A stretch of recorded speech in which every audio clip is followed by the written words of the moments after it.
I wonder for people what it would be like to give yourself permission to say, okay, I know that one of the ways people think about theology and God is to ask, like, what is this? Is this real? Does this exist? And another thing that you might give to yourself is, okay, pause that. What if I spoke as if those were not questions? And when I do, how does that feel? Do I feel heard?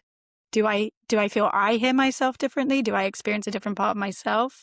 Do I feel more connected with the world? What does that bring up? We're raising some pretty illiterate children in the Jewish maxim, in the Jewish world. And so I might grow up, and I certainly did, and I think partly what you're describing is, at least for me, is growing up really without any profound knowledge of the Siddur, without any significant knowledge of Hebrew, without any significant knowledge of even what the Jewish tradition is. And like you, the story that we have in common is that I went to Noam, worked for a year, and then, at least in my story, realized I knew nothing about Jewish life. And this was a great opportunity to actually get studied up. How did women who were brought into slavery have timbrels and no songs? And so I imagine those same women who, sang in jubilation when they crossed the Red Sea to freedom, also having a modality of singing that music whilst in, the darkest place, Mitzrayim, in Egypt, in slavery. And so when I've been singing over the past however many years, I have felt like such a deep spiritual connection to the women who came before me in Torah. Welcome to the Really Jewish podcast. Welcome to our conversation about what it is to be really Jewish. If you're here for the first time, Bruchim Habayim, welcome. We're delighted you're here. If you're back for another listen, welcome back. This week we are with Sarah Beth Neville, who is a longtime friend, soon to be ordained in 2027 by Yeshivat Maharat in New York, and currently studying in the Hadar Institute, also in New York. We shared Bet Futzberg, the conservative yeshiva, in common, and somebody that I've known for a long time through Noam. This is a podcast shared between Yair Eldan and Oliver Joseph. I'm Oliver Joseph, a rabbi, religious. Yair is secular. But we've had a series of guests on recently, as a way of sharing out the time, keeping the podcast fresh, finding a good format that works. And this week we welcome Sarah Beth Neville. The conversation is about what is Jewish spirituality. And if I wanted to find it, how would I find it? It's a cool conversation because, listen, there's a channel of Jewish life which is quite dry, quite practice-focused, about how you keep Shabbat, about how you keep kashrut, sometimes significantly and deeply details-focused. But an aspect of a Judaism which actually nurtures, and that's Judaism, I would argue, which is actually interesting, is one that also delves into the deepest questions of spirit, of who we are, of our breath, of what makes us work, what makes us tick, and what sustains us in a deep way. So listen along to the next leg of Really Jewish, of answering the question, is Judaism spiritual? I'm really excited to welcome Sarah Beth, and colleague for lots of years, a friend, somebody I think I admire a lot in terms of the journey that you've chosen. You're a student at Yeshivat Maharat in New York, currently studying on the summer program at Hadar Institute in New York as well. We've studied together at moments in the conservative yeshiva in Jerusalem, I think a place that we both consider dear in our lives. And you're going to be a rabbi pretty soon, which is crazy. Yeah. A little bit crazy. Terrifying. Sarah Beth, it's lovely to have you on the podcast. Welcome. Thank you. We've got an exciting episode today, just talking about Judaism and spirituality. I guess it's a huge part of Jewish life, is some kind of conception that we might be living a Jewish life which is connected to spirituality and spirit, that we're not just practicing a bunch of laws, keeping Shabbat kashrut in some kind of like mundane workhorse type concept, but that at moments, maybe fleeting, or maybe in our day-to-day, maybe in our hour-to-hour, we're also living a life connected to some kind of spiritual Judaism. I'm interested to have that conversation with you, and I think you're an excellent person to bring on the podcast. But first of all, before we kick off that potent conversation, tell us a little bit about who you are. Great, thank you. I'm so excited to be doing this. And very grateful that you asked me to speak about this topic. It means a lot to me.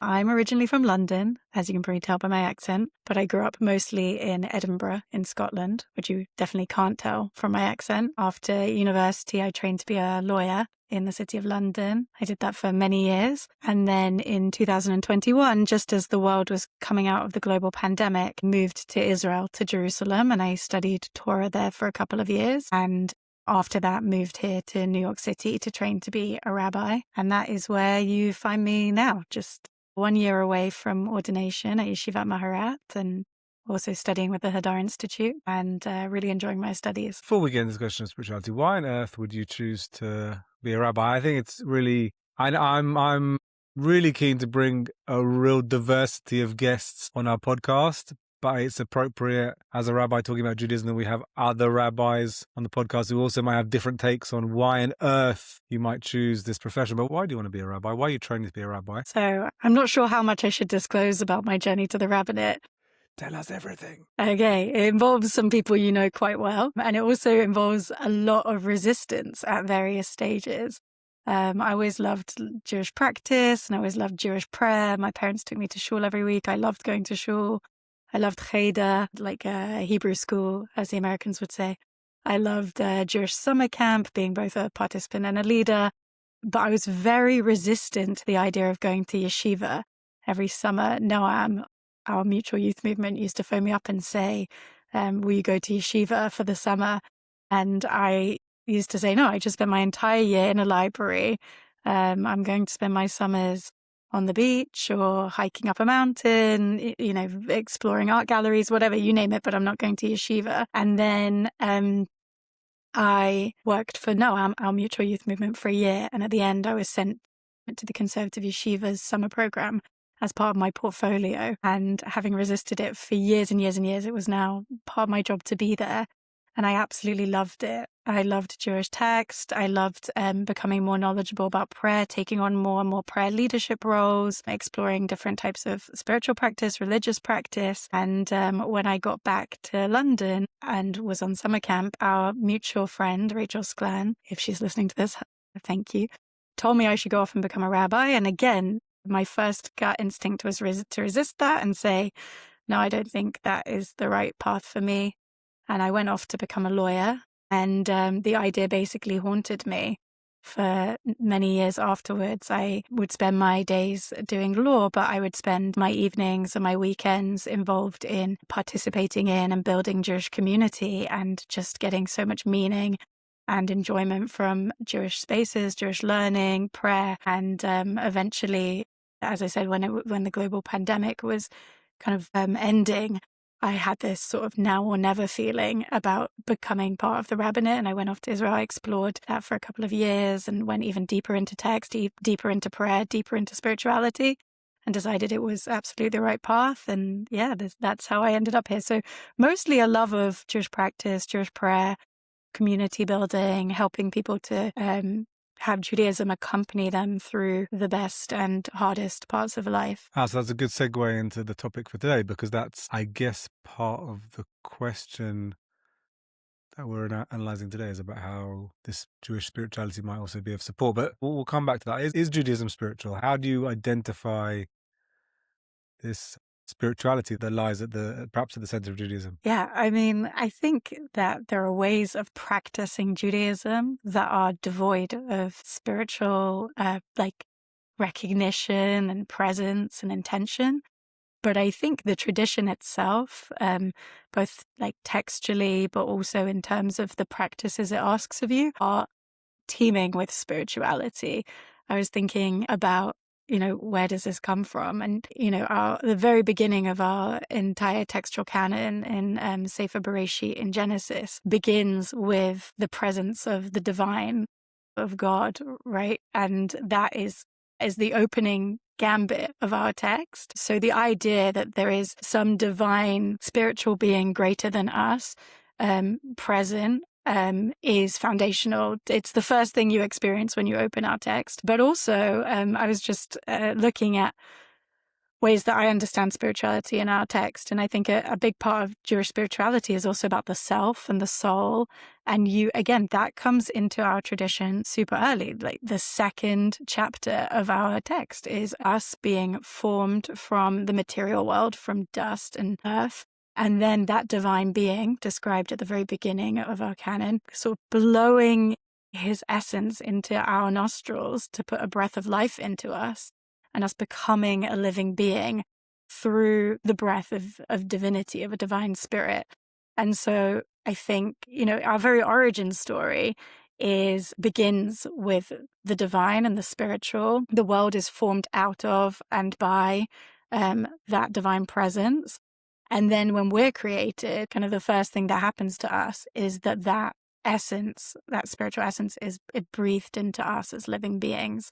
And so I think it goes right to the very beginning of who we are as a human species, and definitely who we are as a people. And so, yeah, I can certainly see people who live spiritually unnoticing or unintentional lives, but I don't think Judaism itself could possibly be devoid of spirituality. And if I want a bit of that spirituality, how do I find it? I mean, one of my favorite midrashim is about the clothing of the high priest, and it describes the gold thread that threads through a part of the tunic of the high priest, I think. And then I think Rashi takes us through the midrash to when the earth is being hammered down in the early days of creation, and links the dressing of the high priest, which is a much later tradition in relation to the creation of the Mishkan, the traveling temple, and connects it with the story of creation and the formation of the very physicality of the earth. I love the midrash because it's that thread. It's that thread which is threaded through in so many aspects of our tradition of this kind of deep, earthly, spirited, spiritual aspect, which is sewn in like fine gold ribbons all the way across our text, our kind of our Torah.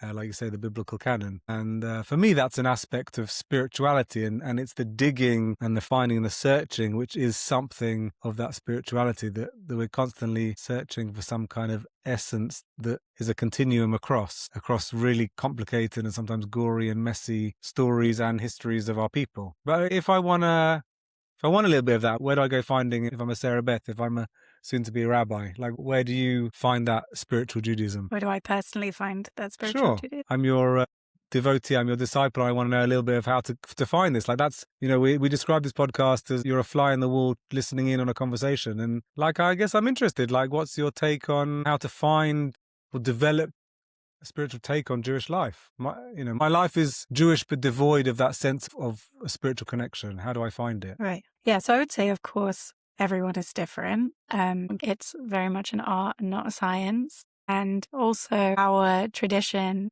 is huge, right? Like even just our textual tradition fills shelves and shelves and shelves. So the examples I'm going to give are not exhaustive. They're not for everybody. They're just a tiny window into the ways that I go about trying to create these experiences for myself. I think one thing people talk to me a lot about is I don't feel spiritual when I engage in Jewish prayer. So for people who are kind of unfamiliar with the traditional Siddur, the Jewish prayer book, it's full of lots and lots of words. It can often be read very, very quickly in Hebrew, which many people don't speak or understand or might not be able to read. Then the idea that is meant to be kind of your peak spiritual experience can be really alienating for people because they can't see a way through either the limitations of words that they don't understand or they can't read or that don't resonate for them or are being said way too quickly or too mumbly. And so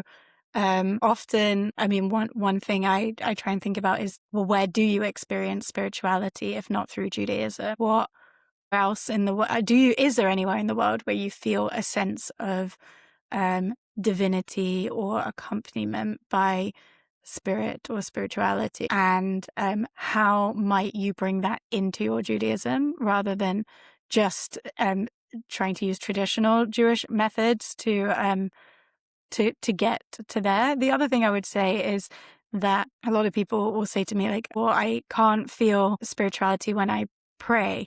But I ask them, like, do you know what the feeling that you're trying to get to is? Like, do you have that feeling of God or spirituality elsewhere in your life? And sometimes the answer is no. And so it's like, I guess, like trying to paint a picture of an image that you've never, like a landscape you've actually never looked at. And so what would it be like to try and look at that landscape before you try and paint that picture? And I think it was Rabbi Joel, our mutual rabbi at the conservative yeshiva, who taught me that, before the Beis Hamikdash, the temple, was destroyed, people kind of had two ways of being with God. One was prayer, which was crying out in moments of spontaneous need for help or salvation. And the other was sacrifice. It was going and laying a sacrifice in the temple and just being with your God as you laid the sacrifice. And I think that one thing he kind of encouraged me to do, and many of us who were studying with him, was like, okay, so you're trying to speak to God through prayer, but how often are you taking time to just be with your God, to just sit and like give time and attention to the presence or lack of presence of divinity or spirituality in your life? And I think carving out somewhere where you can pause and you can actually try and say, do I feel this here? And if so, what does that feel like? Is really helpful for me. Going to things like breath work, breathing, meditation. If I imagine that my breath that I breathe every day is the same kind of divine breath that was put into the nostrils of the first human, then in some ways, hearing my own breath is the ultimate connection to the spirituality that flows through me.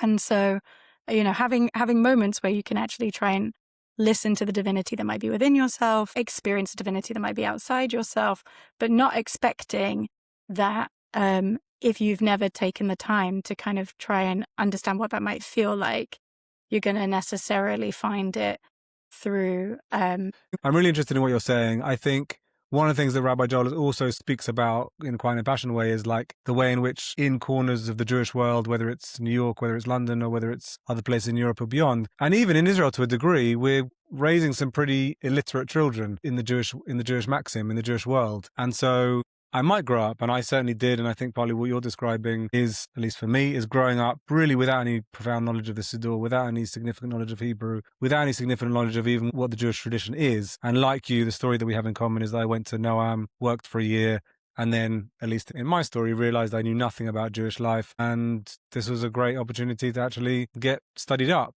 But the high bar, which I think you're describing, which is a really high bar, is that I've been a rabbi for 10 years and I still don't really know very much about Judaism. And it's really hard to be literate. And a part of an aspect of that literacy, an aspect of that journey is also a journey in spirituality. And it's a lifetime of journey.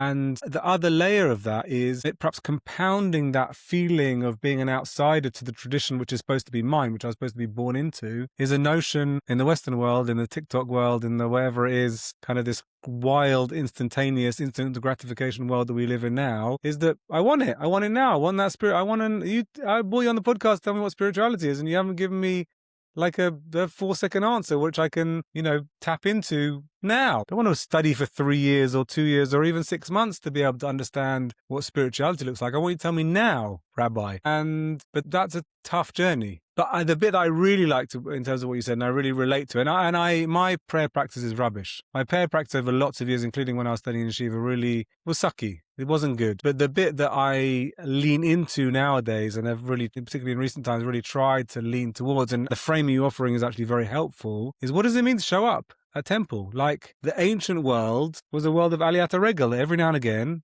maybe 3 times a year, maybe not 3 times a year, maybe I wasn't a 3 times a year Jew, you'd go up to Jerusalem, you'd make that pilgrimage, and you'd offer at the temple. You'd have this kind of ecstatic or intimate experience with being at the temple and offering something, plonking a piece of meat or some grain on the altar in front of the Kohanim to offer up. And the replacement of that, at least in the Jewish imagination, is prayer 3 times a day.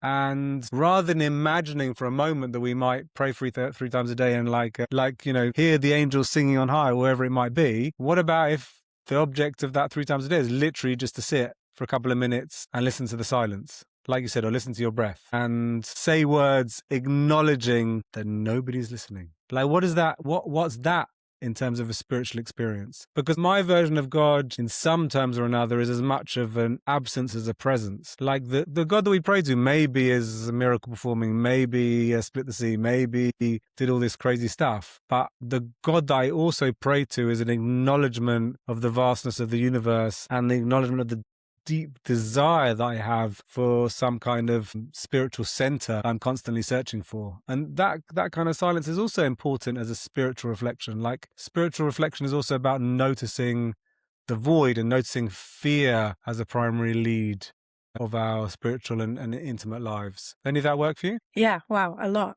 First of all, I just want to say I'm definitely not the person to give 4-minute or 4-second answers to any of this stuff. If that's what you're after, it's like I have a good friend. Come on, man, give it a go. Give No, it a go. absolutely not. I have a friend and a light who compares kind of prayer to the gym, in the sense that you don't go to the gym to go to the gym. You go to the gym to be strong enough to like go out into the world. You know, I thinking about that metaphor, it's like, if I went to a personal trainer and said, can you teach me how to run a marathon in 4 minutes? You wouldn't be able to run a marathon afterwards. And I think it's kind of, you know, spirituality. It's like building muscle. It's about being attuned and aware, and it takes time. What you were talking about was really resonant for me, because a lot of this work I used to do around, and still do, but I'm saying used to because of the location, around experiencing the presence or lack of presence and divinity of my life.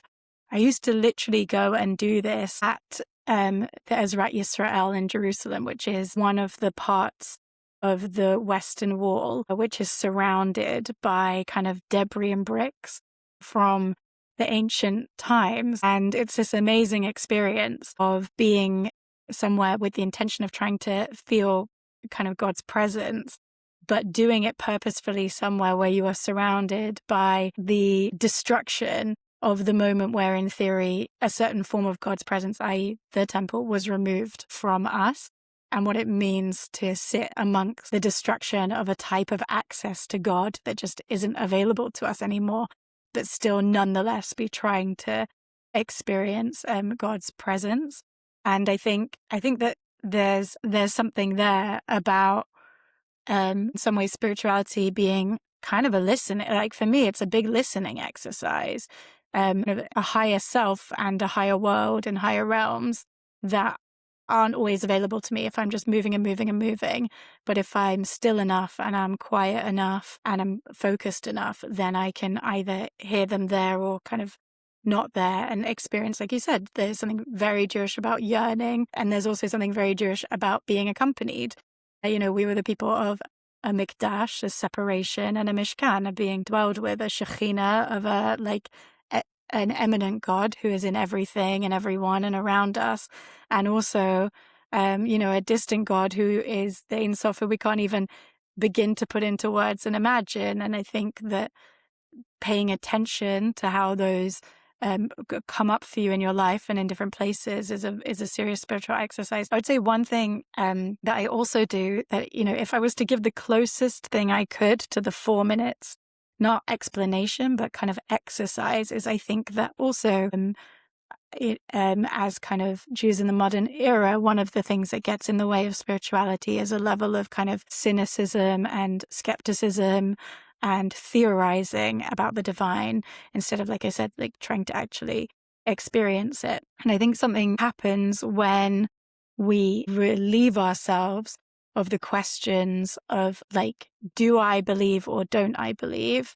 I'm not saying there's not place for those questions. I'm not trying to tell people to blindly follow something that they do or don't believe in, but give yourself permission for a period of time to act as if that thing is true, and then see how that feels. And one of the ways that I do that is a practice called hisbodedus, which is a Hasidic practice of speaking to God as if you were having a conversation with another person, kind of how we're sat here right now. And you just start speaking. It's not a question of, can anyone hear me, or what ought I be saying to this presence. It's just, you begin to talk as if someone or something is hearing you, and give yourself permission to speak in that way. And the experience of, if you fake laugh and then you actually begin to really laugh, like it's a thing. I wonder for people what it would be like to give yourself permission to say, okay, I know that one of the ways people think about theology and God is to ask, like, what is this? Is this real? Does this exist? And another thing that you might gift to yourself is, okay, pause that. What if I spoke as if those were not questions? And when I do, how does that feel? Do I feel heard? Do I feel I hear myself differently? Do I experience a different part of myself? Do I feel more connected with the world? What does that bring up? I love that. I also wanted to go back just for a second to the 3 presentations of God that you offered. One is, because for the listener, if you didn't catch it the first time around, Mishkan, Shechina, there's so many layers to this. The God that dwells inside the traversing and travail people in the sparsity and emptiness of the desert. That's one version of God. That's the God of the Jews traveling Exodus and beyond in Torah. And then the God of Mikdash, which is when the temple is ultimately built. And there are two temples in the Jewish tradition. And we have this experience of going up, Aliyat HaRegel, going up to the temple in Jerusalem and offering sacrifices, really for a relatively brief 500 on and off years of Jewish life, a relatively 500 years, if that, glimpse in the Jewish history. And God keeps God's version, like it's still some kind of shochen b'tocho, that God is dwelling in the temple, the intimate sanctuaries of the temple, and the sacrificial system looks similar to what it did in the Mishkan. But I'm interested in what that difference might be. And then you have the God of, ultimately, of the next 2,000 years of Jewish history of Churban, of destruction, where the temple's destroyed and God's presence is dispersed, kind of in the Jewish imagination, is dispersed among the nations, and the Jews are dispersed among the nations. And one of the great experiments, which we're basically still in from that period of the year 70 forward, more than 2,000 years ago, is about how can Judaism and I guess Jewish spirituality survive in all of its incarnations in all the different parts of the world. I have a strong picture of, being in the same place in Robinson's Arch next to the Kotel. I always feel we were in the Kotel with our kids in the Western Wall, the only remaining wall of the temple complex that we find in Jerusalem today, holy site for the Jewish people. I'm always very mixed about being there, if I'm honest, and about the way in which, first of all, the way kind of the politicization of Temple and Temple Mount, and how it's the center of, great religious tensions in Jerusalem, but also about whether I feel spiritual there. But I'm definitely drawn towards kind of that image of what it is to find God amongst the ruins. If I just kind of, the Temple Plaza, which is where most people might picture, if you have an image of the Western Wall, you would see like the modern day Temple Plaza, which is an enormous, like football stadium size plus space, with, the big Western Wall in the corner of the plaza. It's not that. Robinson's Arch is some like 10, maybe even 15 feet below that level. And like you said, has never been redeveloped. So there's like bits of rubble and bits of the wall that's fallen down. And the wall is still there. It's still the same Western Wall, just a few hundred yards on. But you do get this sense of what it was like, even then, as the temple was being destroyed, of what it was to live amongst the ruins. And I'm trying to think of the Talmudic passage, which I think is Rabbi Akiva is laughing about when the temple is destroyed. Is that correct? Rabbi Akiva Tzachak. And like the images of three rabbis literally in post-destruction era of the temple walking in the temple compound, and one's crying and one's something, and then Rabbi Akiva laughs, and he's asked, like, how can you possibly laugh in a moment like this? And this is a very poorly quoted Masechet, a very poorly quoted extract from the Talmud, but I think the version is that one version is that he foresees the coming of the Messiah. He foresees that even out of this destruction that we will kind of come about again. But ultimately the thread that I'm left with, because this is where you also started, is how do you find spirituality when the walls are coming down around you? Which I think is a little bit of the experience of what some Jews feel like in Europe at the moment, certainly what some communities feel like in the States at the moment, certainly what some communities feel like in Israel at the moment. It's the time that we live in that it feels a little bit like the world's somewhat going to shit. And that's a very Jewish experience. So how do you find spirituality in those moments when you're either struggling personally or nationally? That's a great question. How do you do that? Man, I gave you an invitation to bounce the question back. Listen, I live in a world where I don't want to glamorize. Been somewhere or other, life was pretty cushy before October 7th. I don't think I knew that then. But, I lived, life was pretty quiet here. The kind of stuff that I deliver or talk about or have to think about as a rabbi was relatively low-key. And then, kind of similar to your story, like pandemic, had some kids, the world suddenly like explodes, and, Judaism experiences like one of the toughest moments post-Holocaust, certainly, that it's endured. And everything about being a rabbi becomes a lot tougher. How do you talk about profound loss of life in Gaza? How do you talk about war? How do you talk about an interface between the desire to preserve Jewish identity, practice, identity, and pride, whilst also, fighting an enemy that would happily, in whatever corner you're looking, kind of celebrate our end and our demise, end of the national project that we call Israel. That's really hard. That's like really complex corners of Jewish life. And at the same time, as I've said in this podcast a couple of times, listening to lots and lots of people in lots of different corners of the Jewish world across Europe, Israel, States and beyond, who are really struggling with the same questions, but also struggling in their own in the newspaper they work for, in the hospital they work for, in the law firm they work for, like to maintain their Jewish identity and the sense of pride in their tradition and all of the wonderful things they know about their Jewish life, but also coming up against real resistance to the notion of holding your head up high during this time as a Jewish person. But the interesting part, I'll get to the answer to the question, the interesting part is that in those moments, I feel much more Jewish in the context of some of these books which I pointed to behind me, like in some of the Hasidic traditions and in the tradition of the Esh Kodesh, of the Pizetzner Rebbe, who was the Warsaw Ghetto Rebbe, because these are people, not in the very, very recent history, we're not talking about thousands of years ago, in the last few hundred years, who experienced real, in the context of the Warsaw Ghetto Rebbe living through some of the darkest days of Polish and Warsaw Jewish community story inside the ghetto in the midst of the travesty of the desecration of the Holocaust, but then also many Eastern European Jews who really saw really trying times. And clearly that's just a microcosm of Jewish history, because that's not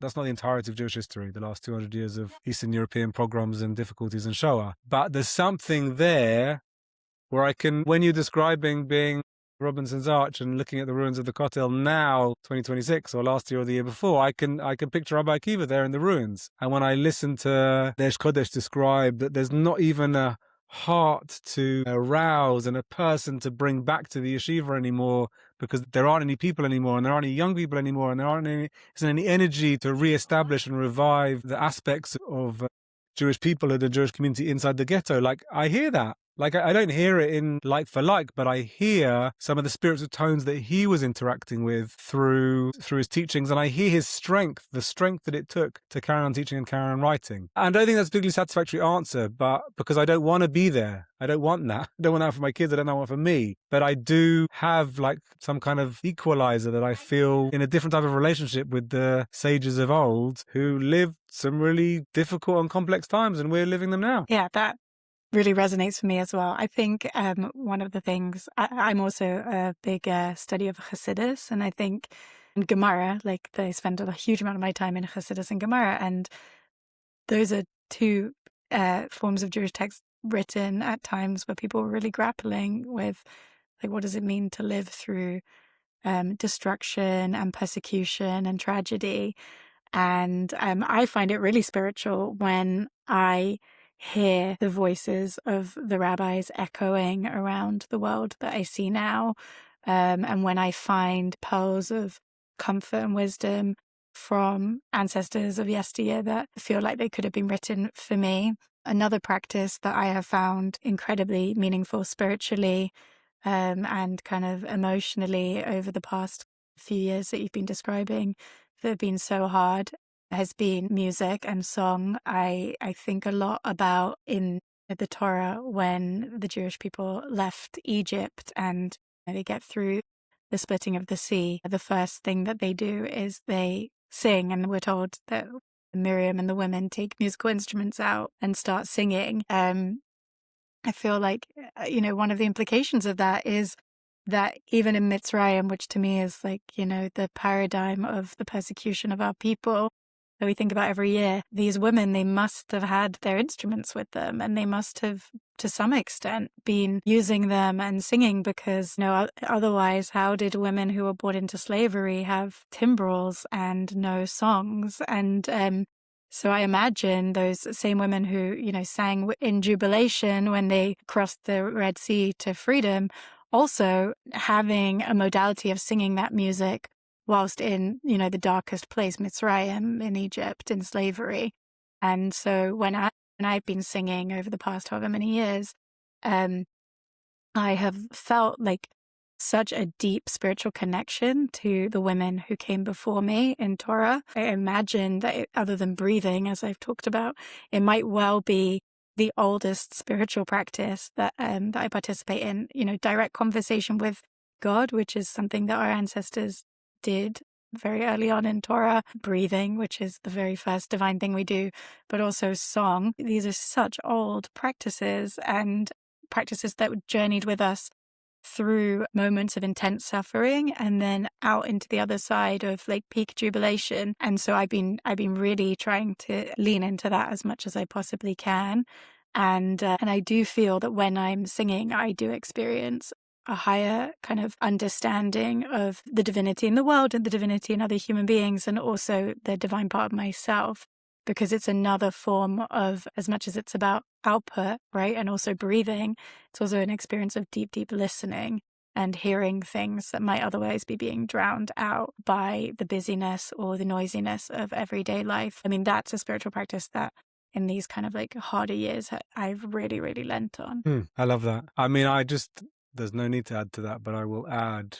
No, I'll just add in terms of the instantaneousness of that. There's something beautiful about Jewish song, and in the generation we might live, we might want that now and today.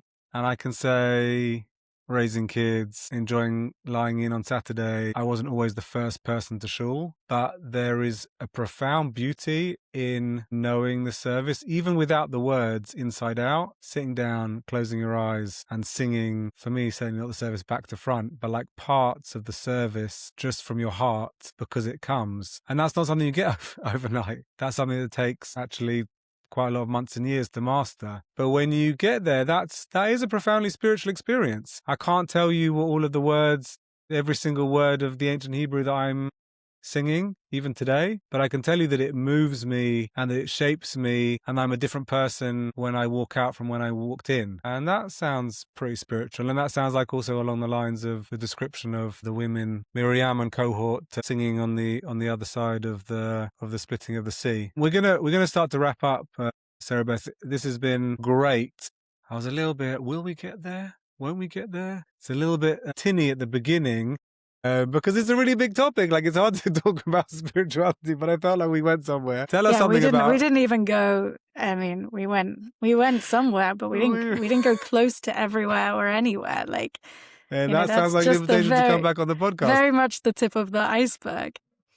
That's the tip of the iceberg. It sounds like an invitation to come back. As a way of exiting, tell us a little bit about what inspires you and what you'll be thinking about over the next months and the next year as you cruise towards graduation. What inspires you today as a way of wrapping up? Gosh, normally at this time of year, I am teaching on our summer camp, Noam. This is actually the first year I've been back the last 4 summers. And I would say that being around our leaders, our youth leaders, is kind of my annual kind of like inspiration, power surcharge. Like being around kind of the future leadership of our movement and of our people and of our world is, for me, one of the most inspiring things I do all year. I think that a lot of what we've talked around in terms of intentionality and thoughtfulness, and also kind of the releasing of cynicism and skepticism, I experience as like really present in that generation. So I find that incredibly inspiring. Like I said, I'm very inspired by music. As you were talking about singing the service without the words, I was reminded of one of my great friends and teachers, Hannah Raskin, quotes the Alter Rabbi of Chabad Hasidus, who says that, language is the quill of the heart, but melody is the quill of the soul. So if you want to really understand what's happening in your soul, and wordless melody is a way. And so I always have some wordless melody accompanying me wherever I'm going, as a big inspiration to me. And listening to other people's music and other people's kind of devotional prayer is hugely inspiring to me. And then, thank goodness I have a team of just the most incredible teachers and mentors on the journey I'm on. And I feel really lucky to get to hear their Torah every single day and be inspired by what they put out into the world and are willing to share with me. So, I am not short of inspiration. I would say I'm one of the luckiest people in that respect. Great. Good to be lucky. We are so delighted you came on our podcast. Come back again soon. Thanks for sharing a little bit about what it is to be really Jewish and answering the question of whether Judaism is spiritual. I definitely think we, like you said, touched the tip of the iceberg, and we'd love to have you back. Thank you, Sarah Beth. Thank you. Thanks for having me. Sarah Beth was a bit tougher on herself as we left, but I thought that was a great conversation about Jewish spirituality. We spoke about music, spoke about silence, spoke about hitbodedut, about the spiritual practice of speaking to God, even though that might feel clumsy or unlistened to. And we spoke about Hasidut, about the 18th century Hasidic masters of Eastern Europe and how they understood spirituality. We really went in lots of different directions. But I guess the part that I got from my conversation with Sarah Beth is something of quest, of something of spiritual journey, of searching for meaning inside of our Jewish tradition. And what I guess what inspired me also is kind of the candidness. Often when people are exploring Jewish life, it's about the dapim of Talmud, the pages of Talmud you're reading, the pages of the rabbinic tradition, the 2,000-year-old rabbinic tradition you're reading, how many pages you study, the halachot you know. If you become a rabbi in many circles, a traditional kind of Orthodox rabbi, the aspiration is to know core sections of halakha back to back, back to front, in order to attain your prowess inside Jewish law. So there's lots of different ways in which Judaism in some way or other distances itself from its spiritual tradition, its spiritual core. And I think Sarah Beth did a really good description of what a spiritual journey might actually look like, and also like how essential it is to what it is to be Jewish, where she started in the story of creation, in the story of the creation of the first human being, in the story of the creation of the world. That's where the roots of Jewish spirituality lie. And in that way, the spiritual center of Jewish life has always been there. And our role inside the Jewish community and beyond is to reacquire that and to refine that and to refine that and to find our way towards that essence of spirituality and a spiritual Jewish center. I really enjoyed that conversation. Be delighted to hear feedback from people who listen to this podcast, people who are listening to Really Jewish. One of the traditions we started early on is reading out feedback in, but I meet more and more people in the street in and around the Jewish community who are listening to the podcast, and it's always great to hear your take, but not just your take, but like, tell me what's up. Tell me what you disagree with. Tell me what you agree with. Tell me what you particularly enjoyed, where you'd like us to go next, the topics you'd like us to answer. We're down to hear, because it's the interactive part, in the same way that interactive conversation with Sarah Beth was so nourishing today. It's the interactive feedback that we get from some of our listeners, which really drives this podcast and this project forward. So thank you for listening to Really Jewish. I hope you took something away today. Thank you to Oy Vavoy for the musical intro and outro to our podcast. Listen to their single Back to My Roots, available on all streaming platforms. We are really appreciative of your support. Please like and share on TikTok, Instagram, and Facebook, all or any of our content, and also offer us a review and rating wherever you listen to your podcast. We are looking for some of our first donors to this podcast to really lift this podcast up and make it a driving forward podcast project. So if you want to support us on Patreon or approach us privately to offer us our first £1,000 to run this project, then let us know. We are game to hear from you. Thank you for listening to Really Jewish. Join us next week for more guests and more content from me, Oliver Joseph, and Yair Dan, and guests on our Really Jewish podcast. Thanks.